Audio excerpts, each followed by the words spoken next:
নবী সাল্লাল্লাহু আলাইহি সাল্লাম আবু তালেবকে কালেমা পড়াবার জন্য কি পরিমাণ কাঁদছে, চেষ্টা করছে।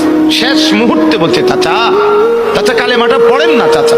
বলছে না, মানুষের কাছে বেইজ্জতি হব, পড়বো না, মানুষ লজ্জা দিবে।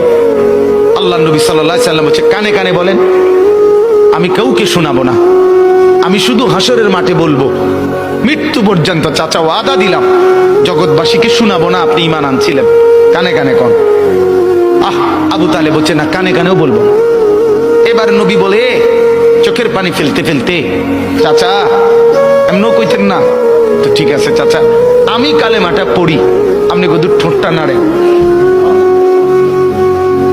আপনি শুধু ঠোঁটটা নাড়বেন, আমি হাসরের দিন বলবো মাওলা আমার চাচা কালেমা পড়ছিল এজন্য ঠোঁট নাড়ছে, এর সুযোগ দেন।